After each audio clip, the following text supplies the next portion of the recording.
Jawans वर sacrifice सिर्फ हमारी गलती से हुआ तो तुम उनका किस पे चुप रह गया। प्रधानमंत्री जी को करप्शन से कोई बहुत नफरत नहीं। He is very ill informed person. It was a great tragedy in the life of nation.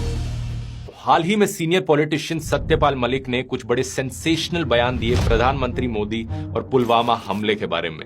Satyapal Malik एक एमएलए रह चुके हैं यूपी स्टेट असेंबली के, फिर 2 टाइम राज्यसभा एमपी रह चुके हैं, उसके बाद एक लोकसभा एमपी रह चुके हैं अलीगढ़ से, फिर ये union minister of state for parliamentary affairs and tourism बने और फिर पिछले 6 सालों में ये गवर्नर रह चुके हैं बिहार, जम्मू एंड कश्मीर, गोवा और मेघालय के। अब आमतौर पर जब कोई इतने सीनियर पॉलिटिशियन इतने बड़े इंसिडेंट को लेकर कोई बड़ा खुलासा करते हैं या कोई इतना बड़ा बयान देते हैं तो मीडिया पर इसे 2400 घंटे प्ले किया जाता है। लेकिन हमारे मेन स्ट्रीम मीडिया ने और टीवी चैनलों ने इनके बयान को ऑलमोस्ट ब्लैकआउट कर दिया, इसकी बात तक नहीं करी। हमारे टीवी चैनलों में बैठे एंकर्स जो अपने आप को देशभक्त और नेशनलिस्ट कहते हैं, इन्हें हमारे जवानों की कोई परवाह नहीं थी। लेकिन यहाँ पर बात करनी इसलिए जरूरी है क्योंकि ये मुद्दा नेशनल सिक्योरिटी का है, हमारे जवानों की जिंदगी का है। आइए समझने की कोशिश करते हैं आज के इस वीडियो में।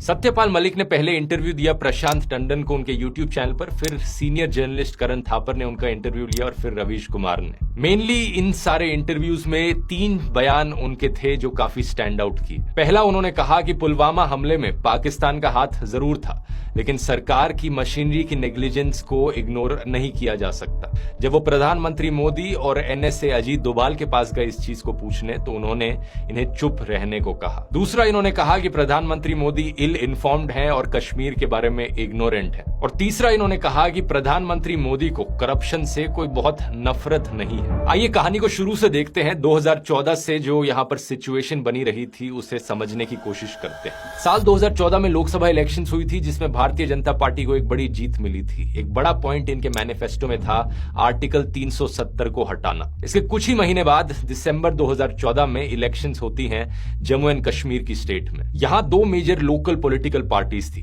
पहली पीडीपी, पीपल्स डेमोक्रेटिक पार्टी, जिसके चेहरे थे मुफ्ती मोहम्मद सईद और उनकी बेटी महबूबा मुफ्ती, और दूसरी एनसी यानी नेशनल कॉन्फ्रेंस, जिनके मेन चेहरे थे फारूक अब्दुल्ला और उनके बेटे ओमर अब्दुल्ला। इन दोनों के अलावा ऑब्वियसली कांग्रेस और बीजेपी भी इन इलेक्शंस में लड़ रहे थे। इलेक्शन कमीशन के अनुसार इन इलेक्शंस में जम्मू एंड कश्मीर में record breaking highest voter turnout देखा गया पिछले 25 सालों में। ये बहुत ऐतिहासिक था। 65% लोगों ने वोट डाला, जो कि ऑलमोस्ट सेम होता है 2014 के नेशनल इलेक्शंस के वोटर टर्नआउट से। ऐतिहासिक ये इसलिए था क्योंकि कई कश्मीरी सेपरेटिस्ट ने इन इलेक्शंस को बॉयकॉट करने की मांग उठाई थी, लेकिन कश्मीरी जनता ने इस बॉयकॉट की मांग को नजरअंदाज किया और भारी संख्या में वो वोट देने आए।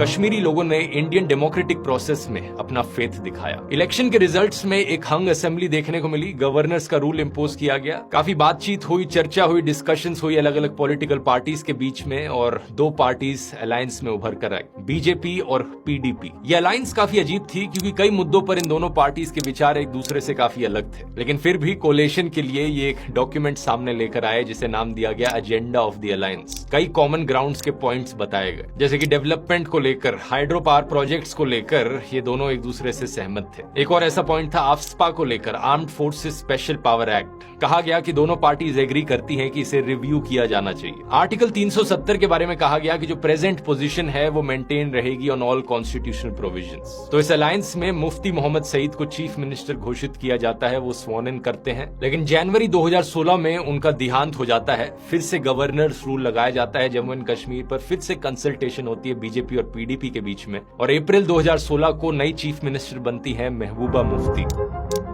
जम्मू एंड कश्मीर के इतिहास में फर्स्ट वुमेन चीफ मिनिस्टर। लेकिन 2 साल आगे बढ़े, जून 2018 में वो रिजाइन कर देती हैं चीफ मिनिस्टर की पोजीशन से मजबूरन, जब बीजेपी अपना सपोर्ट पीछे हटा लेती है इस कोलेशन से। उस वक्त के गवर्नर एनएन वोरा को एक लेटर लिखा जाता है यही चीज एक्सप्रेस करते हुए, और जो बीजेपी के जम्मू एंड कश्मीर के इंचार्ज होते हैं राम माधव, वो कहते हैं कि पार्टी के लिए अनटेनेबल बन गया था इस कोलेशन सरकार में बने रहना।